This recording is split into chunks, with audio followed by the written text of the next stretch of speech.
నమస్తే, welcome to నవ్య చేతి వంట. ఈరోజు వీడియోలో నేను చూపించబోయే రెసిపీ వచ్చేసి క్రిస్పీ రవ్వ దోశ. హోటల్లో వేసినట్టుగానే చాలా క్రిస్పీగా ఇంట్లోనే ఈజీగా చేసుకోవచ్చు. దానికి కావాల్సిన ఇంగ్రీడియంట్స్ అలాగే ప్రొసీజర్ని చూసేద్దాం. ముందు ఒక పెద్ద గిన్నెని తీసుకోండి. పిండిని కలుపుకోవడానికి ఈజీగా ఉండేలాగా పెద్ద గిన్నెని తీసుకొని అందులో ఒక కప్పు బొంబాయి రవ్వని తీసుకోండి. అదే కప్పుతో బియ్యం పిండిని కూడా తీసుకోండి. రెండు ఈక్వల్గానే తీసుకోవాలి.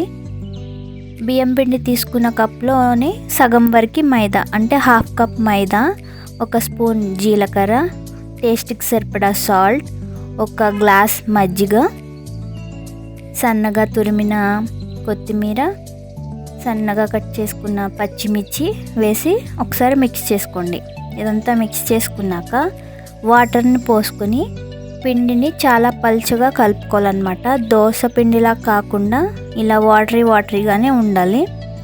పిండిని పల్చగా కలుపుకొని ఒక 10 మినిట్స్ పక్కన పెట్టేస్తే పిండి అంతా బాగా నాని మంచి టేస్టీగా వస్తుందన్నమాట. దోశ పక్కన పెట్టుకోండి. ఇలా నానిన పిండితో ముందుగా దోశలు వేసుకోవడం ఎలాగో చూద్దాం. ప్యాన్ పెట్టుకొని ప్యాన్ బాగా హీట్ అవ్వాలి. నాన్ స్టిక్ది అయితే ముందుగా ఆయిల్ రాయాల్సిన అవసరం లేదు.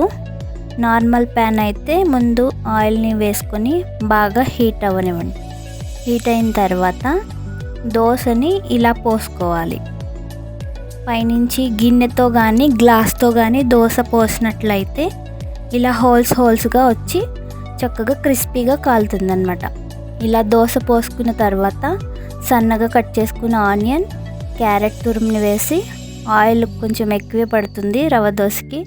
ఆయిల్ వేసుకుంటూ సిమ్లో పెట్టుకొని క్రిస్పీగా రెడ్ కలర్ వచ్చేంత వరకు రోస్ట్ చేసుకోవాలి. చూసారు కదండి, ఇది నేను వేసిన దోశ ఎంత క్రిస్పీగా వచ్చిందో.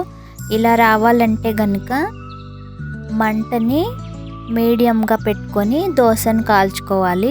హైలో పెట్టి కనుక కాల్చేస్తే మెత్తగా వచ్చేసి దోశ అనేది అంత టేస్టీగా రాదన్నమాట. అంతే, ఎంతో సింపుల్గా క్రిస్పీ రవ్వ దోశ చూసారు కదా. దీనిని పొటాటో కర్రీ ఇంకా చట్నీతో పెట్టుకుంటే చాలా టేస్టీగా ఉంటుంది.